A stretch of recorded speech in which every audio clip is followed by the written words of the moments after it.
says Bawumia ono na nseya wase se sika bebrebe dia kwose obi mpaase oba besia profo ba empaase wantini afa sika na anyi gatamu ene nsu toya when you future dia wo na ko say ben STS mu that is the vice president of the republic and the former vice president the former vice president of the republic former deviant vice president former deviant add the adjective deviant he was a deviant omono flag by Adema MPP and he mentioned how useless he was. He himself came out publicly obi a draw salary and he was telling us how useless he was. And he had no reason to tell the Ghanaian people why he had to draw our salary. The taxpayers' money, our sweat. Yes, Brabeye vice president manage the economy, no catches and no manage the economy. That is how useless and deviant he was. This is the person, describe him. Let the world know how useless he is. Tell us what you think about him. He drew our salaries. Taxpayers' money, as vice president, what was his score? The duty power and obey a vice president for 8 years. No, was why? Why was he there? So no, the head of the economic management team, and then beyond that, head of police council. You saw how useless the police became under him. Having done Pare as the IGP, you saw how useless the Ghana Police Service became.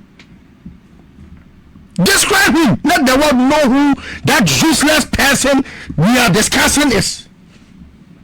Yeah, what you say at the Chemuko promise and I maybe a camera baba. How much does it cost to put camera in the market? In any case, Muna Musisi ga. Muna Musisi a ga would be honest evidence. They did that in opposition. Hey. Oh yes. Omuna see Cantamanto, Omuna Nessie. Omuba Ben one question Cantamanto. Tell me.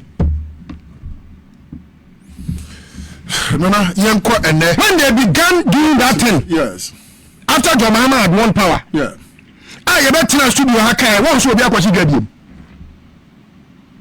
The gabby and she make kind of studio, and I can't say your money is empty before letting down. And I didn't miss West. You see, sometimes you have a national security. I said, Mama, national security na quiet is a service and we that understand what it is, no. They get us to have a cause to worry.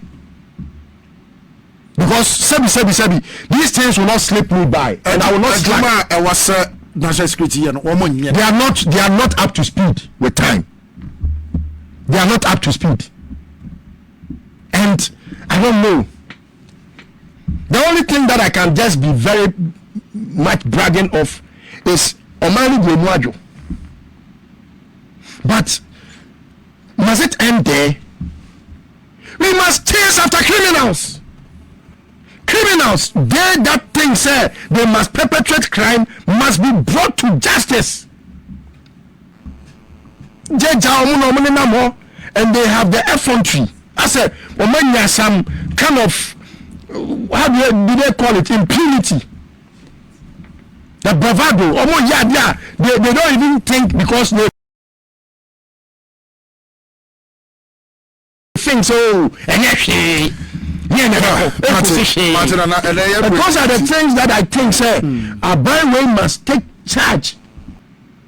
Then yes, say, me bottom, say me ye, say ya appoint me, say me minister, say me watchman, say me CEO, say me bibina enye amayosem, say me minor me be yono hu sem enti na mabadia. Then I was say na say you Yankopon adum mu no wadum ye say yensu yetimi kyerɛkyerɛ nsɛm mu no I was say kyerɛkyerɛ ma amanfo adwene ani o mani ba wo ho so okay na nipa no say was say atwini suntonto a yɛtwini suntonto so was say ye bona baso I was say kamfo na ye kamfo no na obi ehu say ekwan ni nie no say we no honhum ni ni Ghana fo a say ye honhum pani a odi yanim ani wa mahama ene ode ne honhum pa agi ya fin kwa sombi mu ama na ye kwa atene ni bia Enti se honhom no a ewo Mahama mu no o se ye reset your mind dia e wo se me nso mitimi make sure say ekwa bia so no me nso mi di me dia na me dia do me ne beboa na ya reset your mind. What I say? Enti se sane ye ne dia o se ye nya ne dia ene nukura mu. Enti so papa kura me papa ye boni ama be kan wa ya. Yes. Se mama ye boni ama be kan wa ya. Me nka so bi papa dia meka. Na mama dia bi. Yenye so yes sir why you Yankopon penisa. Okay. On pe mutrobojo. O pe bibia se obeye anu beda ho frintin. Ye nipa yetime kwa chiwachew. Ye fom. Na mom se plan se na poku be sheda se obeye bone de ne nyesa. Ne mpesa. Me da se. Etino. Mo nyina ye nyesa. Ye nyesa hwe amanufo a omudi anim kan obibia mu no. When you say, Omachi, before any show, okay, and to be bia or Muyabiano, one bayan who okay. What I say, because say, and the reason why acquire say my biases is towards Mahamano, and not towards the NDC per se, okay, but it's towards Mama, because I do say baby no grammar. Okay. Eddie pa. Okay. And I've always cited that example not because the person is swelling aging. It could be say, and if I saw and I say be an man who on a BBC. But to the extent say Obibe Tinyabe bullying mine, I can hide down beyond presidency. So we're the president. So we're the president. Or mine sika semi. Yes, sika baby. And try a tribunal so where we sika we see that with Dubai and a John Hammer and where we sika Shadaya was here and a fay or Safumafu and a sign home. Now maybe what time for Bamawa Yishra. When I was town, now maybe Bama Muswama Yishra is answer. A bedroom baby no time for now. Or the time edi when you know yes no was so man who create dead I feel you say if you way John Muhammad Timu ni man in fa osafuma for some preda no less a person but otu for crowd you first and to talk on the bodia mamuso atlem say there be woman in term ya he Ghana asase be mu pe na musimi bi foforo man o si we ya no pa mu nya no man in fa almost da yam penny said John Muhammad betremu die me osafumafo metenam no mo panu no na say ye di bronya uti say woni chain homes for odi nkomo a o kire kwan a da no na me re hoi na yes me re hoi and that is the caliber of John Muhammad and until na mitimi ye bold etimi ba bonti say Akufo Addo John Muhammad wi aga na wan sibia chimitum there is no example. Said John Muhammad, we are one city. Not one example do they have. And you say we are Siano. And yet John Muhammad, we are Ghana Scadia. And Yaninia Ato Airbus, Ghana Hantino. Yanko Airbus, Mrs. Canwo Gibia. That was the beginning of my knowledge about the candid nature of John Muhammad. No politician, and I met me assign it at that point. Wow. No politician, not that I know of, not yet. Not yet. Sammy, so say, okay, we John Muhammad. Why now bet me a case? Okay, so may sign it. Not yet. May say that near that research. Yet. Okay. But there might be any. Wow. And it is to the person Muhammad. And until sometimes me you and this for me now almost change that run here. Me say no, you guys don't worry. Because where nipa what is no matter how far you go, you go probably go anymore say. Why the board of Muhammad and Yamin go anymore say? Including no less a person but the last president, the ex-president Akufo Addo. Oh when you go say Yamin go no. Yamin go anymore say ma wona nana afa once na dinatiwo hu ba bia once na free.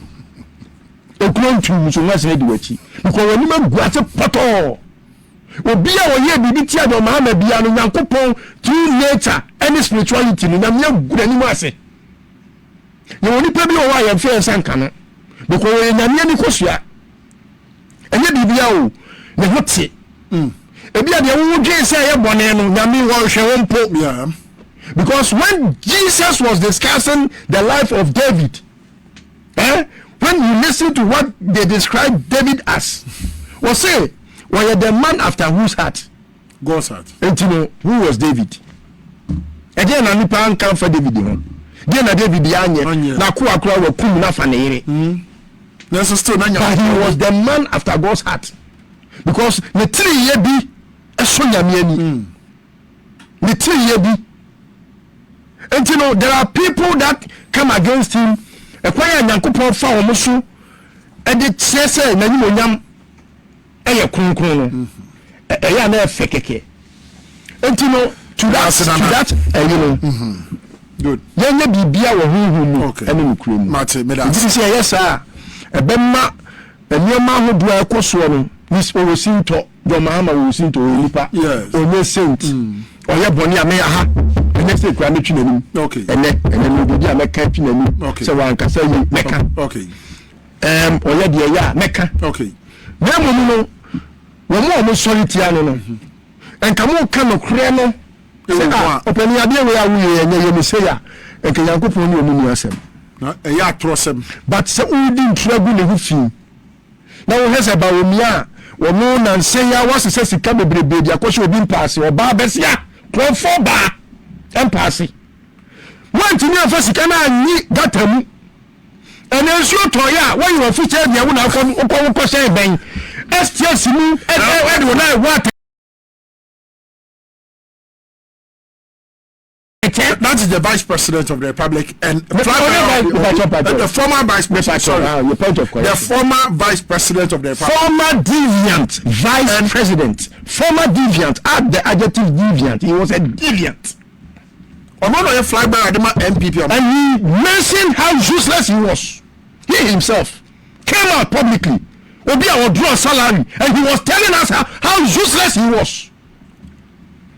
And he had no reason to tell the Ghanaian people why he had to draw our salary. The taxpayers' money, our sweat. Yes, Brabaya Vice President manage the economy. No catches and no manage the economy. That is how useless and deviant he was. This is the person. Describe him. Let the world know how useless he is. Tell us what you think about him. He drew our salaries. Taxpayers' money. As vice president, what was his score? The duty power and obey a vice president for 8 years. No, was why? Why was he there? So no, the head of the economic management team, and then beyond that, head of police council. You saw how useless the police became under him. Having done Pare as the IGP, you saw how useless the Ghana Police Service became. Describe him. Let the world know who that useless person we are discussing is. Yeah, what you say at the Chemuko promise, and I may be a camera. How much does it cost to put camera in the market? In any case, Munana Musisi Ga. Munana Musisi Ga would be honest evidence. They did that in opposition. Hey. Oh, yes. Omuna see Cantamanto, Omuna here. Omuba Ben, one question Cantamanto. Tell me. Nana, Yanko and when they began doing that thing, yes. After John Mahama had won power, yeah. I bet you studio Haka, one should be a question Gabby. Me kind of studio, and I can't say your money is empty before letting down. And I didn't miss West.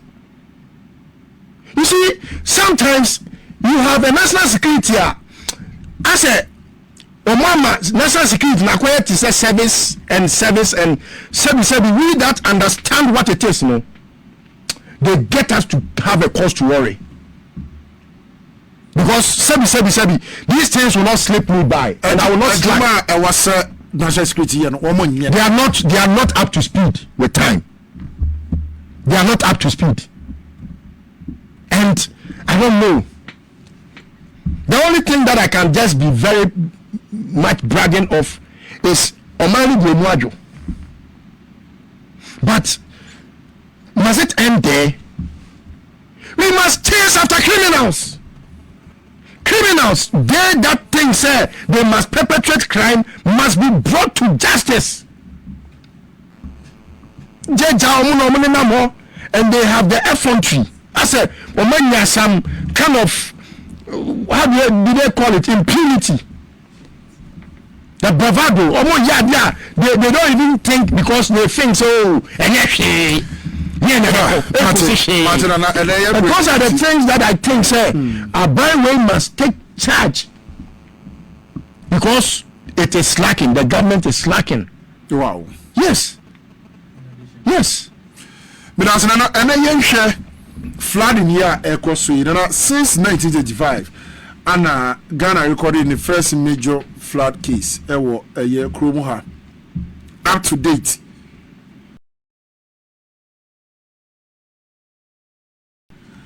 Incidents I would do a flood. Amaye Hunu Kromuha 2015 year. Some years flood the TRT Kromuha. Do you think leaders no? I'm feeling Ghana for now. I'm chatting for on this note. Now I'm chatting for. Meraho will never be brave, and I take it to the doorstep of the president. President John Dramani. Yeah, because the buck stops with him and no one else. You see, baby, our man we are free. I have a do hand. Ono pe any that so. Me John Mahama experience our and coming crown and coming yet me who say me kokasa say into aba. Unka no coming kasa mano. Okay. But me pursue na bodo chere na kuma pa me say yo send ya wo see awo no. And in Tinama, me what do be man say? He could be the difference. I've always said the difference between the NPP and NDC is John Mahama. And I mean the difference between NPP and NDC is John Mahama. That's the difference. There's the only difference. The beer and Professor Mills and Rua, he could have been the reason why there would have been a difference. But beyond Professor Mills, I saw a gentleman who made sure say obey overhaul the system no. And Usha the first time no, he's the one that got it right after Nkrumah, and maybe a champion to make sure say obey build the infrastructure, because you see a country that is developed, you know, like you go to America, you go to anywhere in Europe or wherever you think is developed, you know, and you know you pay and the massa amount mine edim na you can say oh omabobra, and that word is developed. One is infrastructure and two, systems. You cannot put the cart before the horse. You say funu on pianioma, no otchere. Okay. And this all you say funu pianioma person. Hey, who was acquire or no video? Hey, living legend. A living legend videos is here. A funu pianioma, a funu otchere. So John Mahama in his first term, because of the quality of thoughts, said no. Let me overhaul this system. We cannot continue to do one thing over and over again and expect a different result. Albert Einstein will say, insanity, dumbo, so we one thing repeatedly and expect a different result. And let us make a paradigm shift. Thinking outside the box is the main reason why I was say President be ABB. Into me, mama say without infrastructure and putting in systems, the MPP 14. Ghanaians have a certain low IQ until we come up. One day, maybe we are discussing the IQ averages of the world and why a country like Ghana, in say 4 or 5 years ago, out of 199 countries, now you're 190th. You can Google. You go on Google and Google IQ averages of the world. They should be Ghana near that. 190th. John Mahama buy countries 9. As a countries 9 penny millions at Ghana. We are seeing now. 199 countries. It's on Google. You can Google. Say something about the other. John Mahamadu Bawumia was taking it from 190th now. What you have 141st. Wow. Yes. How many? That is about 49. You're better than you try 49 countries. 40 countries. I think 39. Okay, so 141st. Okay. So you say you free baby and you're done about 141st. Who did your mother? So you could see where Rwanda was in the past years, and when they had a president that decided say or be making sure say or be building infrastructure, you were putting systems in place to make sure say country ni be dina brane no free almost last but 7 or so 233rd or so say they be Rwanda da no America ono ya superpower no or the 20th America yes say America the 20th one day not bunny are thinking about first year from funny no how best John Mahama is performing. Wow. Now the man able John Mahama subo ne and say obi a wo ndie say ya wo opepa wa kumapa. Now we say in your first term adia you got it right infrastructure. You don't mount a platform to discuss flood as just attitude now. No, he's wrong. He is wrong. You can discuss the attitude as some other things, but it shouldn't be the main. No, and yet the attitude of the Ghanaian and Emma flood Abba. It may be one of the reasons, many reasons, but the main reason Emma flood Afayen. I'm a victim. Water came to my hall almost to my hip level. Wow. Yes, me fear me team. And so we farmed that all these years, but it was almost at my hip level. And then you know yet, but his advisors are wrong to have made him aware. Say it's just attitude now. No, he is wrong, and he must correct his notes.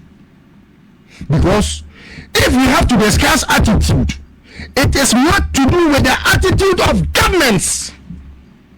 Why was Nkrumah building dams, man-made dams from a 7 of them, to absorb the water pressure before they receive?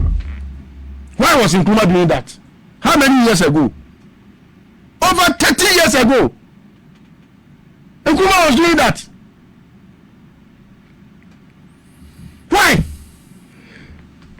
Jane Shekan who for Emson Fancy Pin. Fancy Pin for no said Jane Shekan. So me share John Mahama ne last budget Ato Forson ready. Yes. Me hu enyoma o masese akuche gu nkrata so bebrebe a o mu be storm drains akese. Yeah, John Mahama knows say flooding in Ghana, flood in Ghana, an engineering problem. But he said on a podium, say an engineering problem. So why then did you commit money to that? Oh yeah, Juma. But on one scale, a Juma na wo ye no. Why was I condemn Juma na wo ye no? I disagree with him. And I'm being blunt. I don't mean worse. Because flood in Ghana is everything to do with engineering problem. There will be a engineering catastrophe. Why you got us?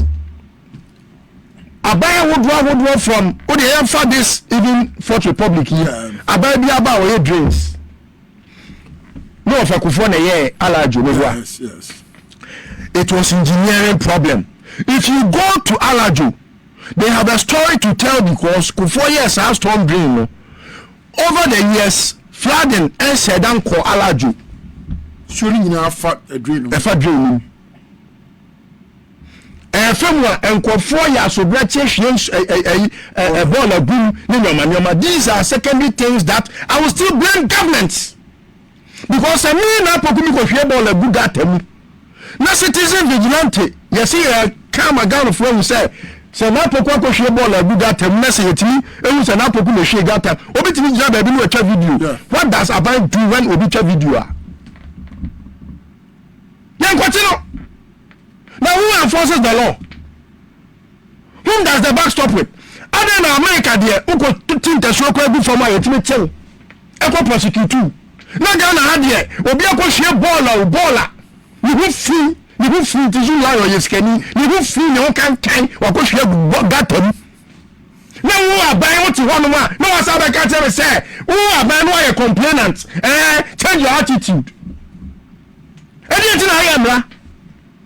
We are man says and nipa ne kwatse wa we the man be twena so bi akọ wi ade na ne nana otutuntuma se bi ta frentuma ntuma m kankan no abegna o ne nana no munya no enye ensoso fi na ma hinkan we sai 7 enti se wo wa for so law no na wo kasa wo party ni we sit down won suom wo mani pakoni mu da ni because of your party chairman, party one way, no one of them will. Who buy a Akufo Addo no to Ramsar site? Baby, I was in short a quartai. Who buy and who ya Juma? One minister, regional minister. How many times maintainers to the one country say, Papa Penubia, me would need your mano. Akosi die was high area. Same name country regional minister say, regional minister. Papa we Bawumia Campaign pa. Boye Kokumasi anu America Akoto diesel. Eti meme ko kanta regional minister say emi emunu dan.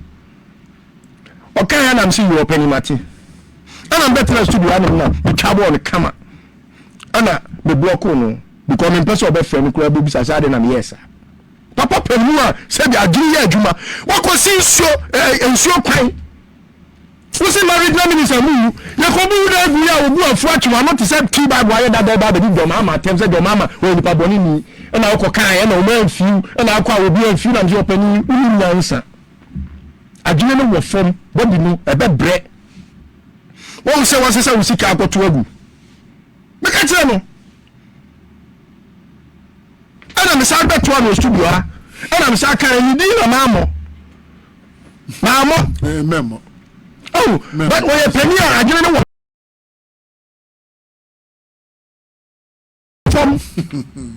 Because when you abandon down, what to kese na more ton asase what see a di nsuo. Ensusasio ukwa ubetimi ehu enoma omu fifi Australia because omu ba holidays. Ewo ho. What in ya to ensase mo atwe sika illegally.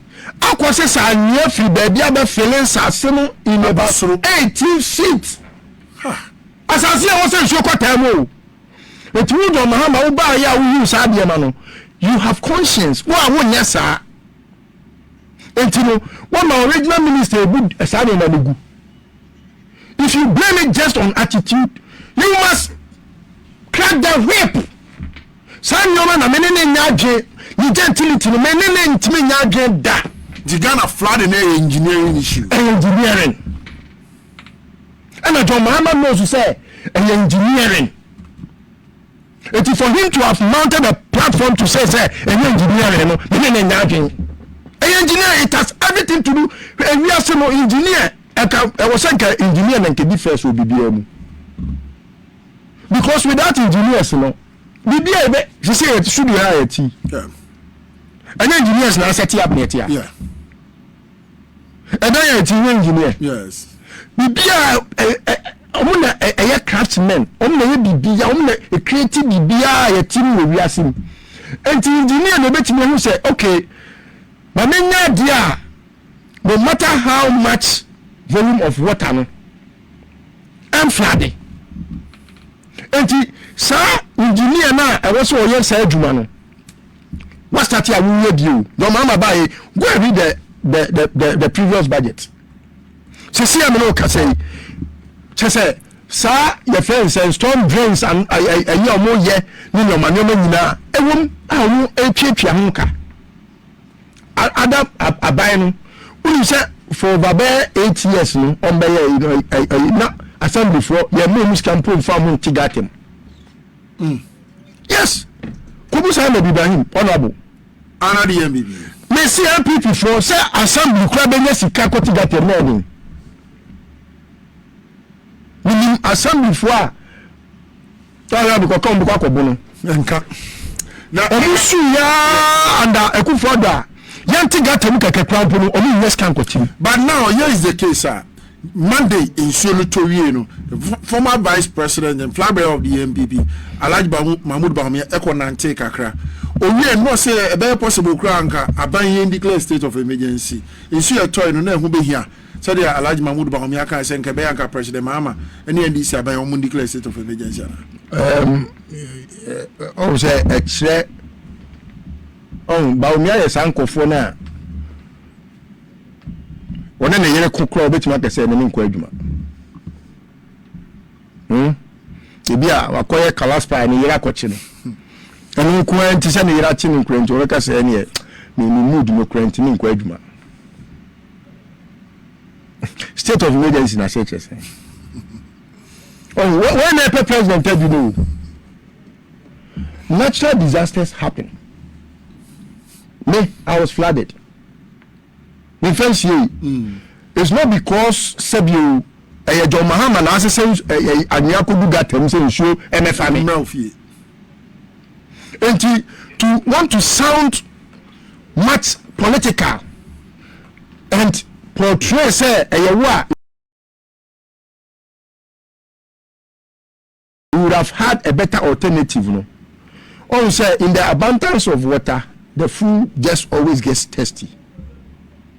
Officer when you osinami nyansa kra it officer say okay officer wa Kenya sasampa o kofia na yebe choza fia me dia me fasa adwa officer wa Kenya sasampa. But what is state of emergency about flood na cause no ensuo no e da so tawa na atwetwe adwini so abodi ni bebre ensuo na free kwan ensuo na fia asase no so casualties aba nipa bre enyoma sai ninyoma bebe asai ena me ba me ka ba me ka sai me ka kan suom it is state of emergency no na be ye de ba ma ka na yeye o adwini so body ni be bre. The best is what John Mahama is doing.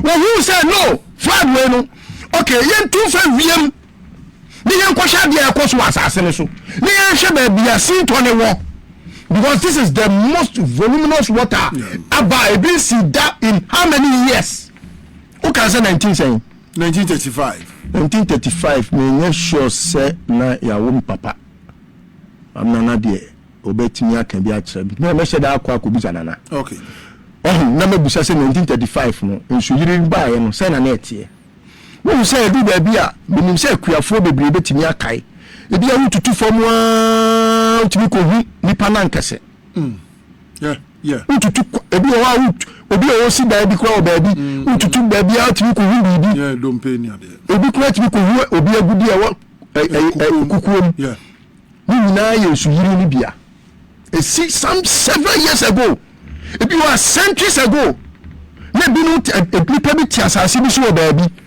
akwa bi ye fe no ozi eya mu gugu na mo hwe iceman ozi the iceman okay gugu na mo hwe na mo hwe no story a okowu se kwaye bi mu some several years ago ozi the iceman entino enormous sisi disaster sisi but how do you solve it what I want from no how far do you see till you say the penalty wa uhu no bofrafra bonsai a wo.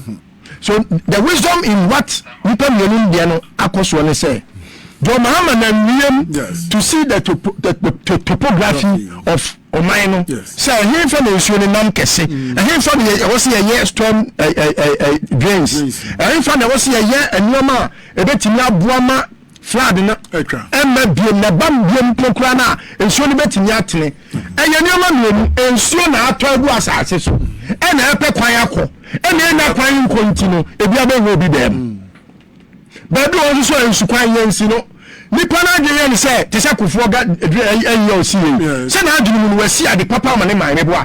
But sadia no and it can leave that expectation na no wo no. Enti no de na wasi ye e wo so man ne dwen ho say e wo se ye ne kese e che de wo ho na ana ana say wo se ekotum e che de na wo ho na ana ana de na wo se ye nya bi nka ho ana ye bie other canals. Yan kwati tinkuma de anim na ensu efia bi ba no yan direct ni na ntum na ni na fa kwantene na ba ko so kogu puru ana e de na wo se ye let's think outside the box. And so and that madise de abede mo man pani say all recently that thought no say no he is working on already. Okay, attitude now there Ghana ni na so there. They say you spare the rod, you spare the child. Very well. Who now you are buying? We may get president. We may crack a whip. We may law enforcer. It is a law enforcer will be able to ball a bush.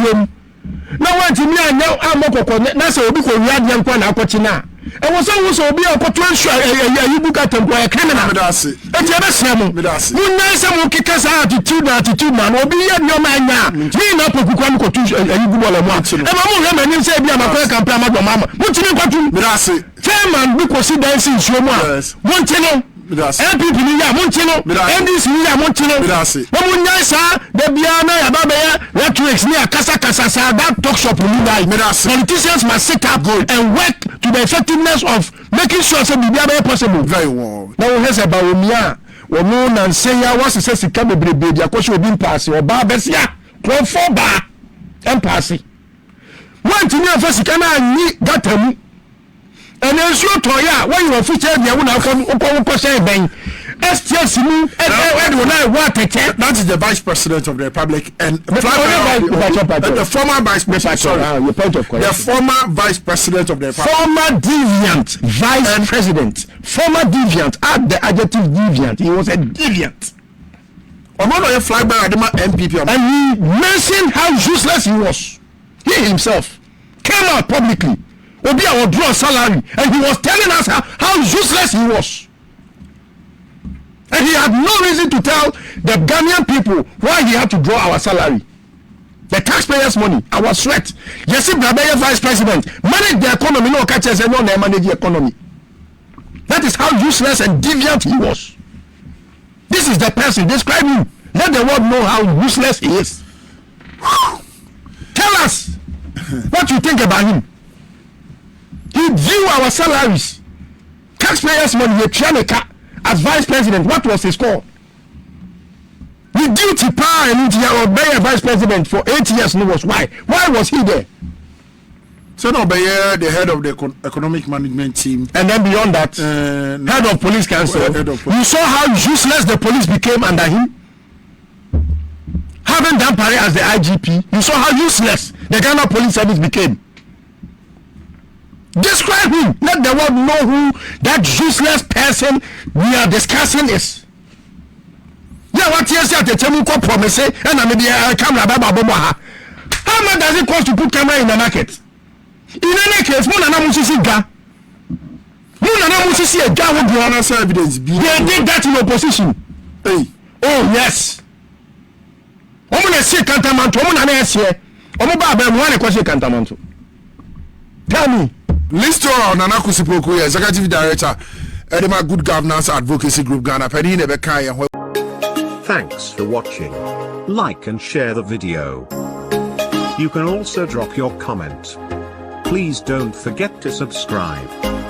Click on the bell to turn on the notification.